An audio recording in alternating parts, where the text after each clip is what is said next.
Private Investigator Security Guard Services is a component of the Ohio Department of Public Safety, which licenses and regulates security and private investigation companies. Known by many as PISGS, its mission is to maintain a standard of excellence for the private investigator and security guard industry. PISGS works to promote public safety by verifying companies are insured and operated by people with appropriate experience and training.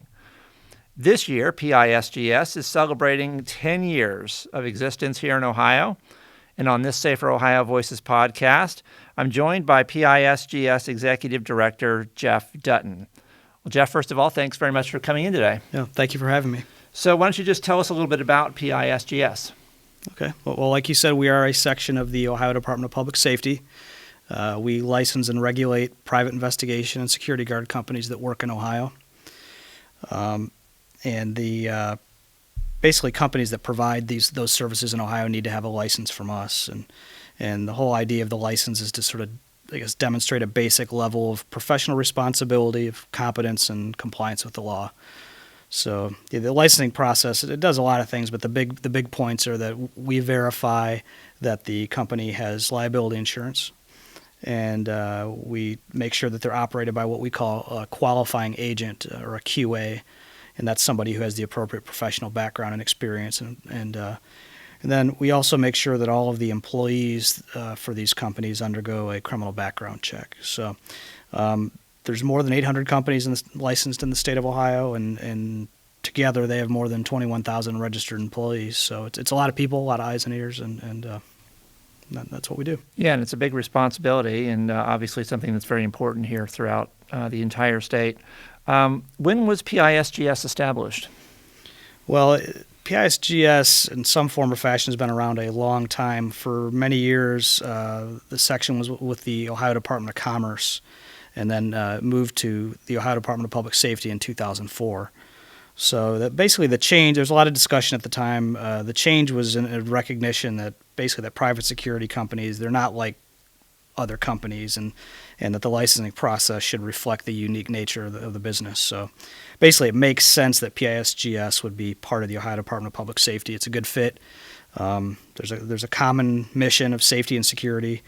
And plus, there's a lot of people that work in private security and private investigation companies who also work or have worked in law enforcement or as public sector responders. So, and of course, there's a lot of day-to-day interaction between security and law enforcement and first responders, just in terms of responding to incidents and crimes and reporting suspicious behavior. And so they work together a lot anyway. So to have them all.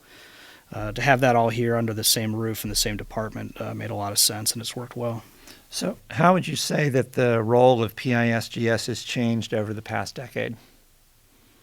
Well, 10 years, I guess, if you look back 10 years, that would be basically the aftermath of September 11th. So, of course, September 11th changed everything, and then maybe more than anything, it changed our ideas about safety and security. So, security, I think, for a lot of people outside of law enforcement and people who are not first responders, I think for a lot of people, thoughts of security and public safety were sort of an afterthought. And then I think one of the big things of 9/11 is that suddenly I think we were all thinking about it a lot more. Even after more than 10 years now, I still think it's in the forefront of most people's minds. So basically 9/11 really heightened public awareness and expectations for security. Of course, there's also been a rise in mass shootings in public places, and that's generated a lot of discussion and awareness, too, about security and safety. So basically, the last 10 years, everyone's perceptions of safety and security have changed pretty dramatically. They've evolved and expanded, so one part of that, I think, is that now I think we all recognize that safety and security isn't just a law enforcement thing. It's not just something for the police to worry about and think about, that everybody is responsible to varying degrees, and we all play a role. So again, to me, that all changed in the last 10 years, and as part of that, it changed this profession and changed this industry. So there's more private security providers now than ever. We talked about how there's more than 22,000 or 21,000 registered with us, which is, approaching the number of sworn law enforcement officers in the state. So basically in this big swirl with all these changes, we had to change too. PISGS had to change, and a lot of that we just had to keep up, and where appropriate, we try to lead as well. So, in terms of the 10th anniversary, it's sort of a 10th anniversary for us in the sense that we moved over to public safety from commerce in 2004. We established under law a commission in 2005, and then in 2006 is when it really kicked off, and we started having some meetings around the state, meeting with law enforcement and local communities and private security providers, and really kind of hammering out what security would look like and should look like, and that's kind of brought us to where we are now. And you're listening to a Safer Ohio Voices podcast, and today we're talking with the Executive Director for Private Investigator and Security Guard Services here at Public Safety, Jeff Dutton. What would you say are some of the biggest accomplishments over the last 10 years? It's almost hard. It's difficult to say because so much has changed, like we were talking about. It's interesting when you look back, 10 years, public safety, even since moving to public safety, PISGS has bounced around a little bit within the building under different divisions and different sections. And we were under Homeland Security. We were under the Ohio Investigative Unit, which is the law enforcement agency here that polices bars and liquor permit establishments. And I think that reflects that private security is really an important part of so many different realms. It's like, where do we fit? Well, we fit everywhere, really. And I think that's become more and more evident over the last 10 years. And now we've settled in as sort of a separate section here under the director's office, which for us I think has worked out really well. It's opened a lot of doors for us to partner with a lot of other sections and departments. We still partner with Homeland Security, probably more now than ever, and same thing with the Ohio Investigative Unit. So basically, we've built a large and growing network of partners, and I think that's served us well and served the public well.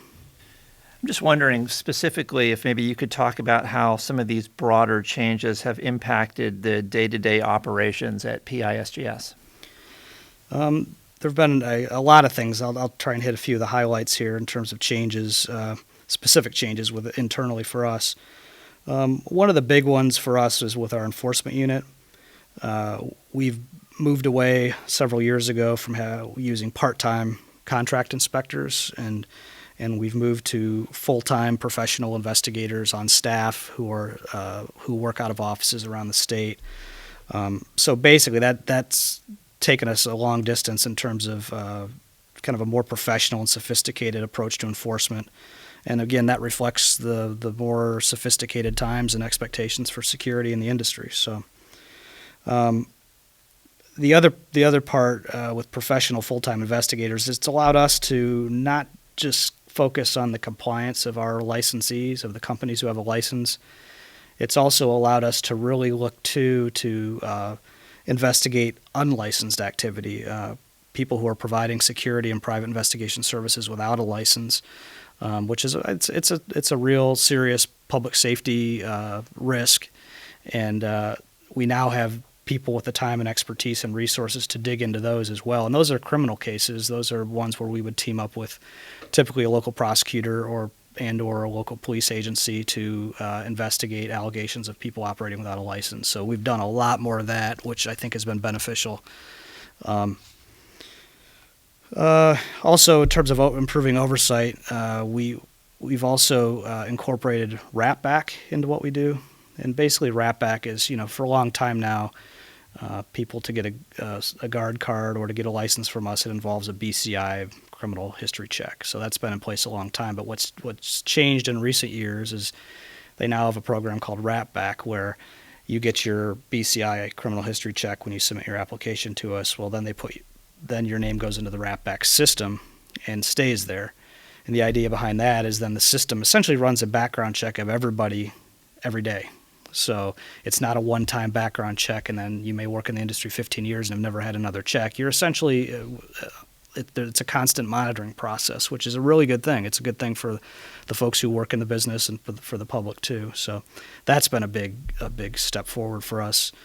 That's all enforcement. On the licensing side, maybe even more has changed. A big part of it, particularly in recent years, is building our online system, which essentially allows our licensees to go online 24 hours a day, 7 days a week, and to conduct business with us. And it's been a great thing. So that sort of changed in a lot of ways everything we do, because prior to that, it was basically, exchanging paperwork through the mail and, taking days or weeks to swap letters through the mail and paperwork and checks and application forms. And that is not the reality today of how businesses operate, and especially security businesses. So by going online, it's sort of real-time information, and we can exchange what we need, and the businesses can move at the speed they need to move at, and we can keep up. So basically, we've gone from a pretty rudimentary licensing system 10 years ago to a much more sophisticated and faster-paced process. So that's been a really good thing for everybody. And also, within the last year or so, we unveiled a new guard card. Now, this is the card that we send security guards and private investigators once they register with us, and it's their credential to show that they're in good standing with the state. So it's funny. It's a small thing, but it's really been a big thing. For a lot of years we heard from a lot of guards, I guess, that they were not satisfied. We had sort of a flimsy paper stock card, and we would send it to them, and they would have to staple their picture to it, and it was.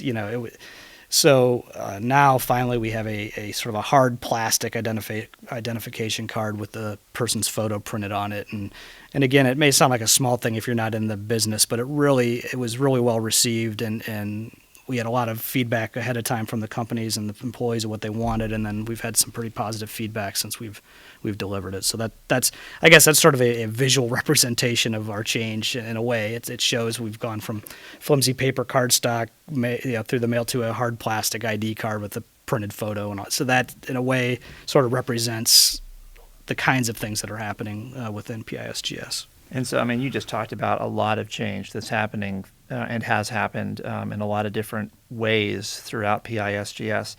How do you manage so much change? Well, it's it's a challenge every day, and it's a challenge for us and for our licensees and their employees. And really, it's gone pretty well. It's gone pretty smoothly. And I guess, like with a lot of things, with a lot of change, communication is the key to it all. And of course, communication, like security, is changing. Technology is changing everything. So it opens up a lot of new opportunities to communicate in different ways with different people. So we've tried to use that to our advantage. And, we do everything from we email what we call tip of the week.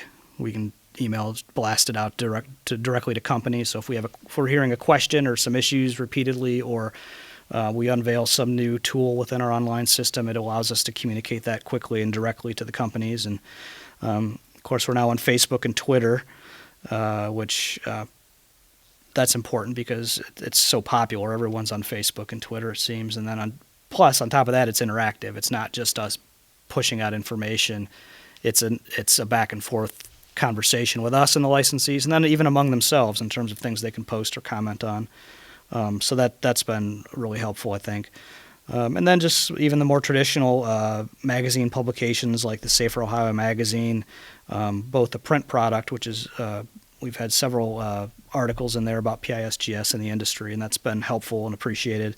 And then there are often accompanying videos to go with those, and we've done some of those. And again, that's something we can push out on social media as well. So, and I guess the other piece is, I think traditionally we've thought in terms of communicating to our licensees, to the security and private investigation business, and of course that is our primary or one of our main customers in a sense. But more and more we're trying to communicate to the general public, and the reason behind that is because the general public, those are the folks who are hiring the security companies and who are hiring the private investigators. And it's helpful and it's important to them to understand what that entails, including, verifying that they're licensed and why that matters. And it'll have a much bigger impact if these customers themselves are asking the companies these questions and not just us. And then it also validates and reinforces what these companies are doing, that the time and the expense and the trouble they're going to do the right thing. So it makes people aware of that and appreciate that and understand it, and then know enough to ask those kinds of questions when they're hiring a company or contracting with a company. So we also recently launched a text-to-tip line, which it's, we often get phone calls and things of people. I saw this security guard. I don't know if he's licensed. He had a gun. I don't know if he's supposed to have a gun. Whatever. So we launched a text-to-tip line, and because everyone always has their phone now, and texting is such a common way to communicate. So, and that number is area code 614-705-2TIP or 2847. So, that's been a helpful tool as well. And then another thing we tried last year, we had a webinar, a web chat that Director Bourne hosted, and he had our commission chairman, Rodney Armstrong of Securitas, and I on there. And it was about a half-hour web chat. It was essentially like a TV talk show, but it's broadcast over the internet, and that went well too, and I think was well received. And now we're doing a podcast. So again, we're trying as many different channels of communication as we can. And this podcast is a Safer Ohio Voices podcast, and we're talking today with the Executive Director of Private Investigator Security Guard Services, Jeff Dutton. Jeff, you've mentioned here, I guess, a couple of times during our conversation about a commission. Why don't you talk a little bit about that commission? Okay. Yeah, the Private Investigation and Security Services Commission. It's an advisory board for us, and it has representatives from security companies and private investigation companies, big and small, and then, of course, law enforcement as well. So the commission was set up back in 2005 after PISGS moved here from Commerce to the Department of Public Safety. It meets at least 4 times a year, and typically more than that. It's for us, it's a really great resource. As the state licensing office, it provides us with a sort of a feedback loop, I guess. They represent the industry and law enforcement, and we come together on a regular basis to talk about whatever the issues are and whatever they're hearing out in the field, and we can communicate as well with them or through them issues we're seeing. So it's been a really big help. And these are people who volunteer, so they volunteer because they care about the industry, they care about public safety. They're nominated typically by their respective professional organizations, and they're approved by the governor. So for us, we just try to draw on their collective experience, and it's been very helpful for us. Some of the things they've done, they've formed a training committee. They've been working with us on trying to build some online training resources. So we're in the early stages of that. But one of the things we hear all the time is there's this thirst for knowledge, this thirst for training, and training that's accessible, given their work schedules, and training that's affordable. So we're working on trying to build some free online training modules that would be available. So stay tuned for that. We'll push that out when we get that completed. But it'll be a good thing. And of course, the commission has also spent the last few years crafting state legislation, and that would be a big step forward for the industry and for the public. And I know that a big part of that legislation is in Senate Bill 183. Why don't you take a little bit of time and talk to us about that one? Sure. Senate Bill 183 would do quite a few things, all of them good, to bolster public safety, and also basically just to update the licensing process to reflect current technology and some of these tools and things we've been talking about. Sort of the highlights of it would, first of all, it would require training before somebody could work as a security guard or a private investigator.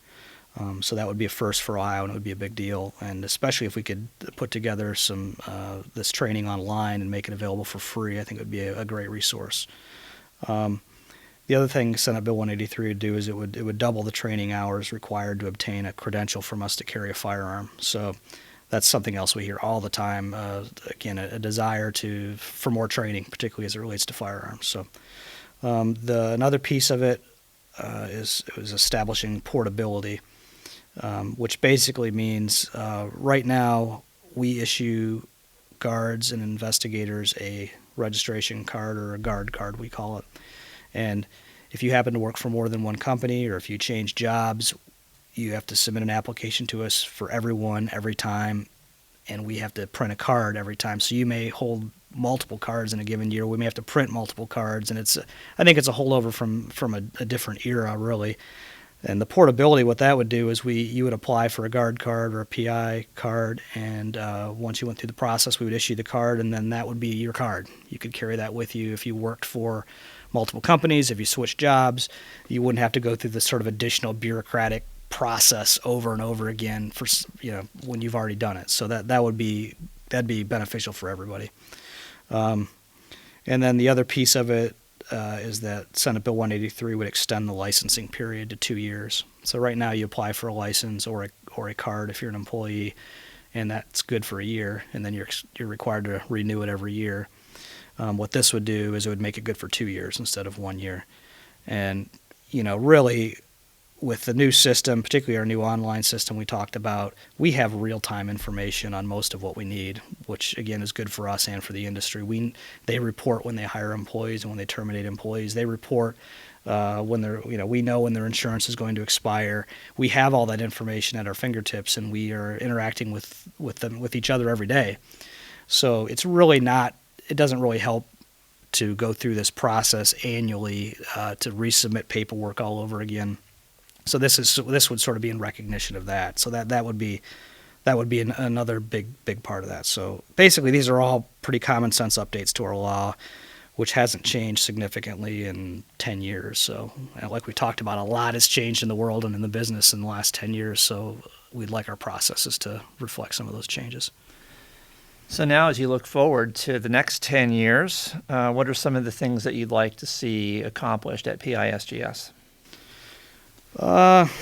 It's kind of fun to think about, especially it's interesting to look back and then now try to look forward. For the past 10 years, basically, PISGS has significantly updated and enhanced the licensing and registration process and the enforcement process, as we've already talked about.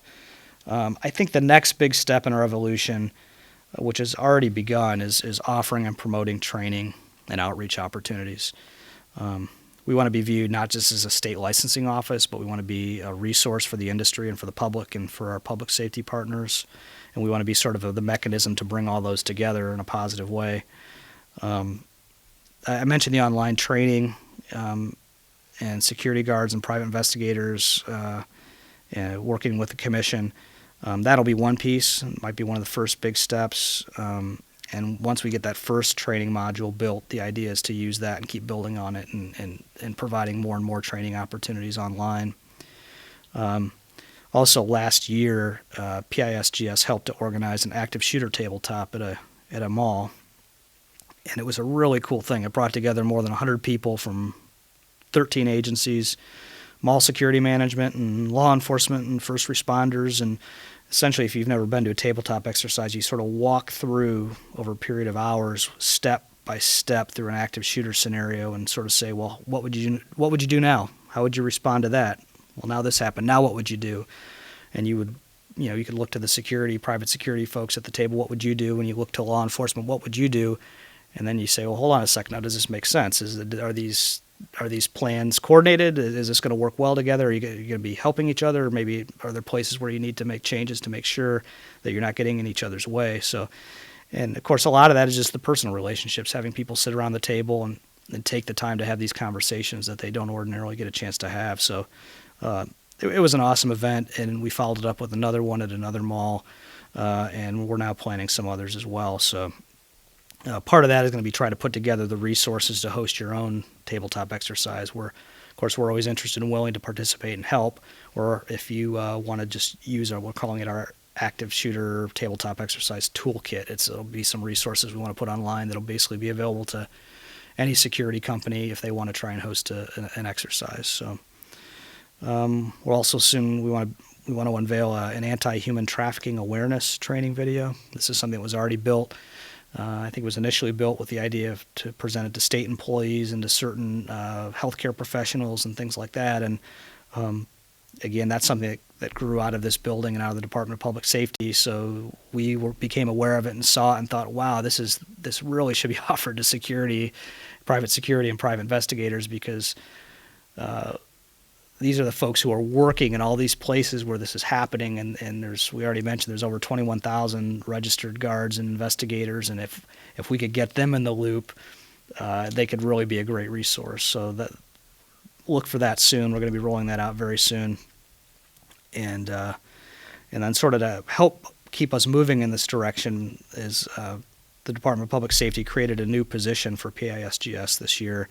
We're just rolling it out. It's a training and outreach coordinator. So this is somebody whose full-time job is to try and look for these kinds of opportunities and to keep us moving forward. So, and then, basically a big part of all this training and outreach and what it all boils down to basically is building partnerships. And we're a pretty small office, but our licensees touch a lot of people and a lot of organizations with a public safety mission. So we're working together, we can actually have a much bigger positive impact, and that's sort of the overarching goal of all that. So that's kind of where I see the next 10 years is really building up that aspect of it. Well, Jeff, I want to thank you for coming in today. I really enjoyed this. It's a lot of good information, and congratulations, really, to you and your staff on 10 great years and the work that you're doing that's contributing to a safer Ohio. Yeah, thank you. And for more information on private investigator security guard services, you can visit their website at pisgs.ohio.gov. And thank you for listening to this Safer Ohio Voices podcast produced by the Ohio Department of Public Safety. Be sure to join us next time and check out all the ways the Ohio Department of Public Safety is contributing to a safer Ohio on Facebook, Twitter, Instagram, and on YouTube.